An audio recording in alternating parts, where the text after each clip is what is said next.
Hello again, my most amazing artists. Today, we are going to be creating a guided drawing inspired by the warming weather. We are going to be making a spring-inspired drawing. Can you think of a few animals that you maybe see more of in the springtime? I know I can. That's usually my favorite part of springtime. That and all of the flowers. So, we are going to need a pencil. I'm going to use a marker, but you do not have to. I find that a black marker can be helpful for making my lines pop. If you don't want to use a marker, you absolutely can just use a pencil. And then you will need a sheet of paper. Okay, let's see what this is going to look like. So, in the springtime, I often see bunny rabbits.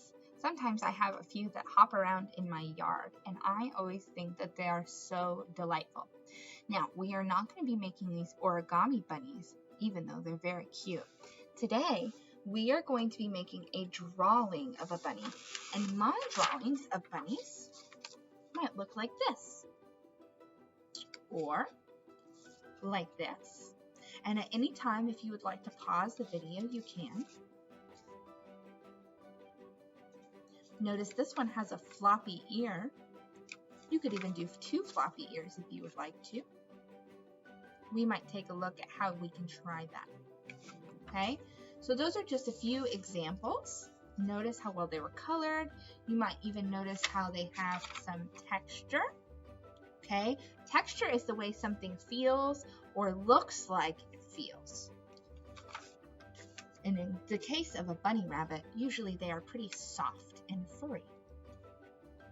Now, this is someplace you might want to pause and come back to. You are going to choose what kind of rabbit do you want to draw, okay? Think about the shape of the face. This one has more of a U-shaped face. This one's face comes to more of a point, while this one's face is very round. Think about which bunny you might want to try to draw, or you could even do a combination of them. Okay, for my bunny, I am going to start on the bottom half of my paper, and I am going to draw a shape for the head that's pretty close to a circle.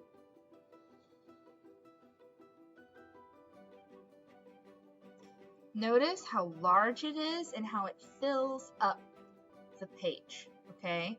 I'm leaving the top half of the page for my ears. Now, if you think that maybe you want to add the body or something, you are welcome to do that and draw it a little smaller, but I'm mostly just focused on the head of the bunny, okay? Remember, we're going for something that looks like this.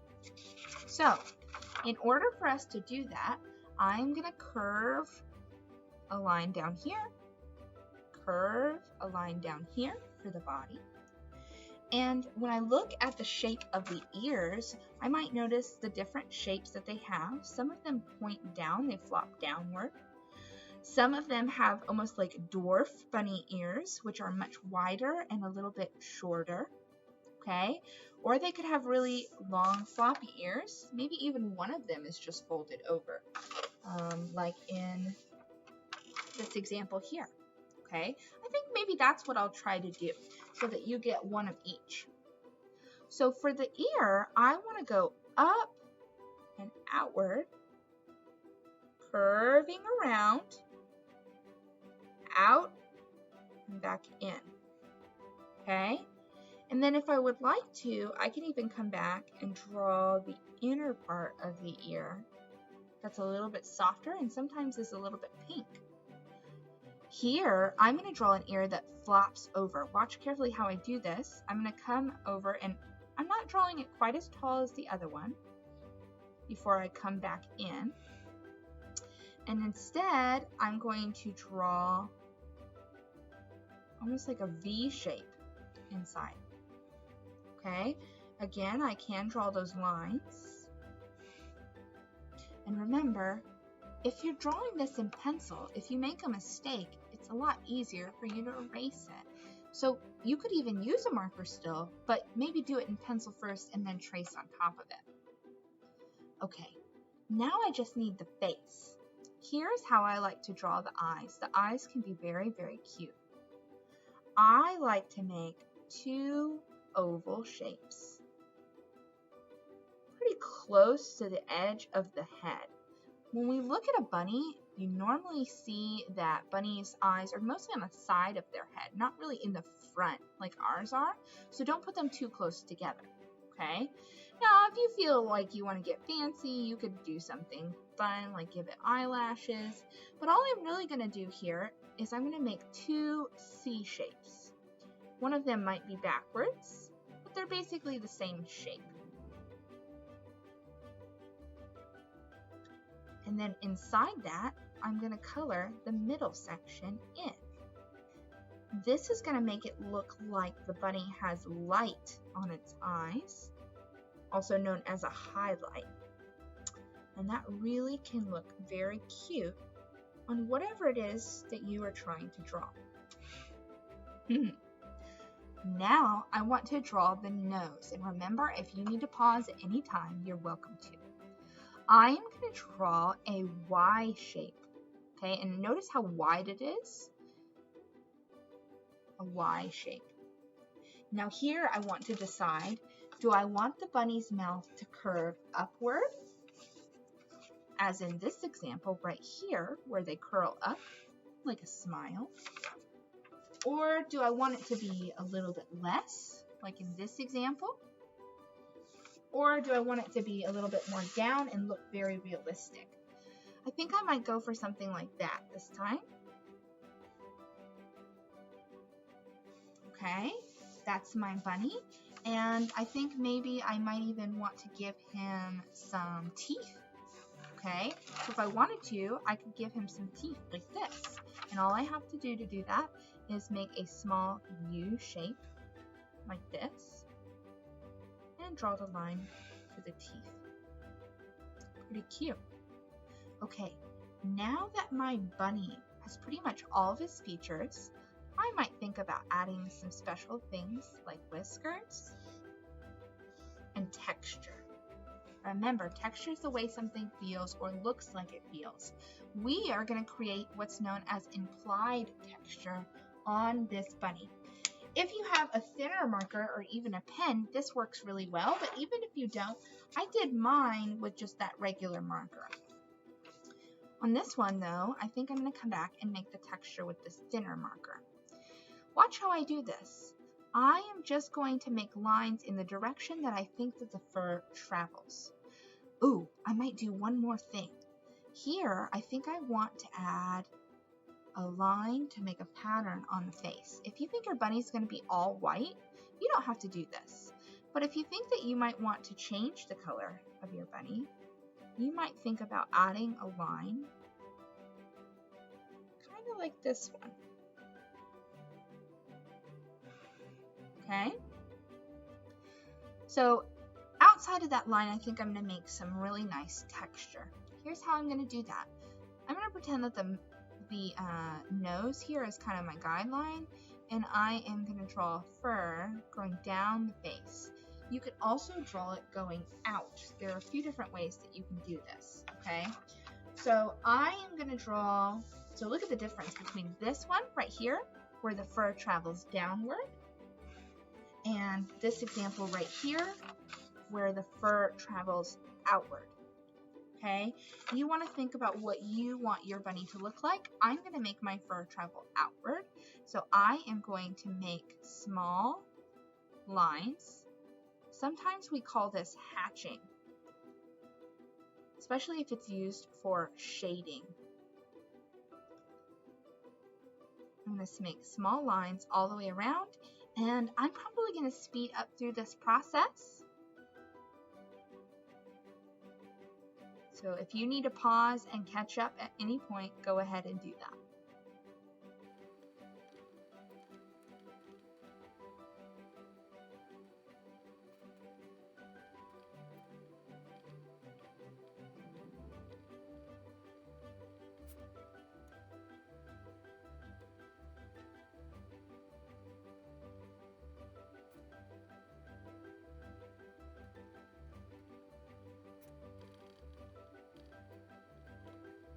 Okay, I know that this can sometimes feel like a lot of work. If you need to take a break at any point and give your hand a rest, absolutely feel free to do that. It's okay to walk away and come back to this. This is a lot of work for the muscles in our hand, and I know it seems like a million lines, but in the end, it's going to be all worth it because look at what a beautiful texture my rabbit now has.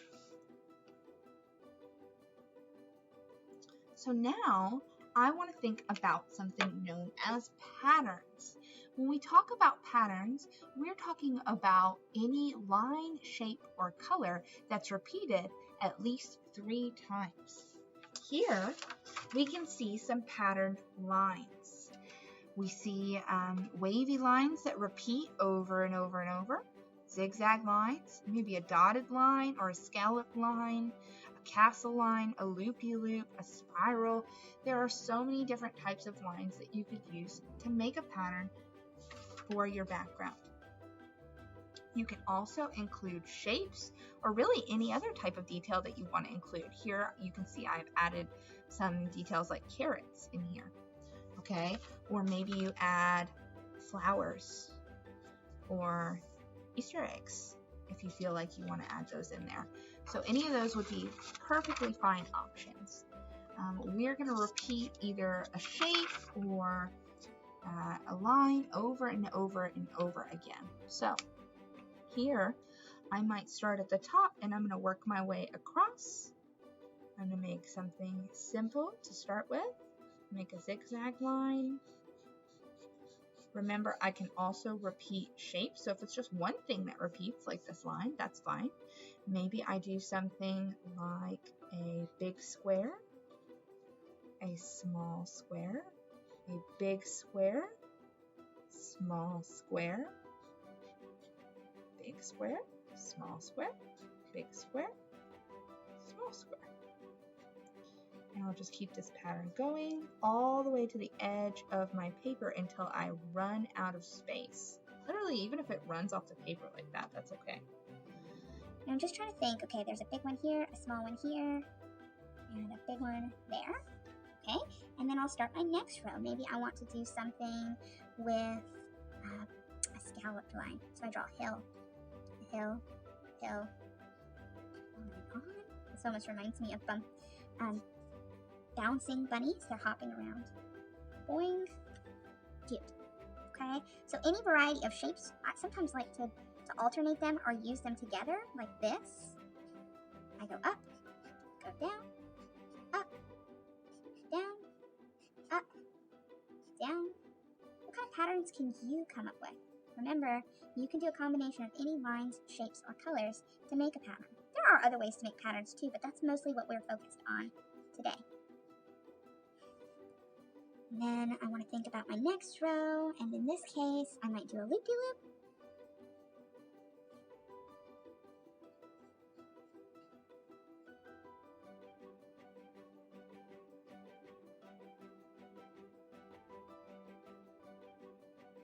And on the next one, I might do some hearts.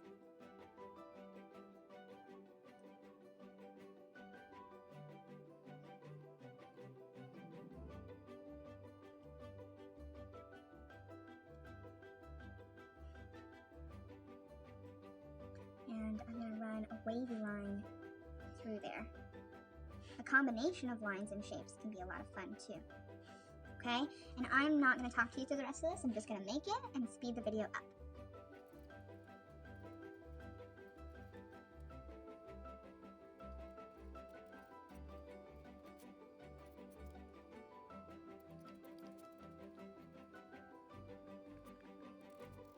Okay, and there is a completed bunny rabbit. All is left is to color it. I'll show you these examples one more time if you need to see them, and you can color them however you would like. I hope you have a lot of fun creating your springtime bunny. They are really, really cute, and I think that this is something you can be very proud of. If you make a mistake, just try it again. I'm sure you can do it. Have fun, my most amazing artists, and I'll see you next time.